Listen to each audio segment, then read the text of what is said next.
Iran যুক্তরাষ্ট্র সমঝোতা স্মারকে তেহরানের পারমাণবিক বোমা উৎপাদন বন্ধের কথা থাকলেও তাদের প্রক্সি গ্রুপগুলো নিয়ে নেই কোনো শর্ত। গাজায় হামাস, লেবাননে হিজবুল্লাহ, ইয়েমেনে হুথি ও ইরাকের মিলিশিয়া গোষ্ঠীকে বছরের পর বছর ধরে অর্থ ও সামরিক রসদ দিয়ে শক্তিশালী করে তুলছে তেহরান। উদ্দেশ্য যুক্তরাষ্ট্র ও ইসরায়েলের মতো শত্রুপক্ষকে ঘায়েল করা। তেহরান ও ওয়াশিংটন শান্তি চুক্তি আলোচনার মধ্যেই ইরানের বিরুদ্ধে নতুন এক গোমর ফাঁস করল রয়টার্স।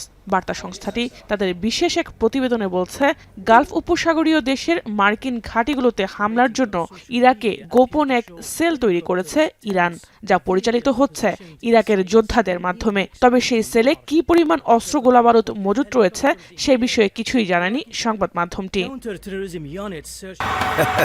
বিশ্বকাপ দেখুন বায়োস্কোপ প্লাসে, সব নেটওয়ার্কে, সব ডিভাইসে।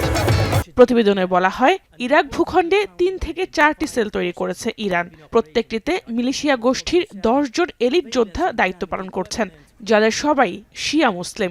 এরই মধ্যে ২০ এপ্রিল ও ১৭ মে এসব সেল থেকে ৬০টির বেশি ড্রোন হামলা পরিচালিত হয়েছে। লক্ষ্যবস্তু ছিল কুয়েতের দক্ষিণাঞ্চল, সৌদি আরব ও সংযুক্ত আরব আমিরাতের মার্কিন ঘাঁটি। মধ্যপ্রাচ্য জুড়ে মাকড়সার জালের মতো নেটওয়ার্ক ছড়িয়ে রেখেছে ইরান, আর সেই নেটওয়ার্ক আরও মজবুত করে নিজেদের শক্তিশালী অবস্থান তৈরি করতে মরিয়া মুসলিম বিশ্বের কাণ্ডারি এই দেশটি। ইরাকের নতুন সেল তৈরির বিষয়টি তারই এক নিদর্শন। যদিও ইরাকের সরকারি কর্মকর্তারা বলছে, বাগদাদের উপর মার্কিন চাপ কমাতে এ ধরনের পদক্ষেপ নিয়েছে ইরান। এছাড়া প্রক্সি গ্রুপের উপর নির্ভরশীলতা কমিয়ে আনার জন্য আইআরজিসির এটি নতুন কৌশল বলে ধারণা তাদের।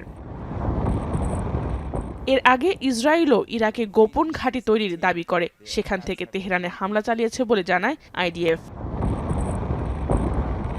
জাহানারা ভুইয়া, এখন বিশ্ব।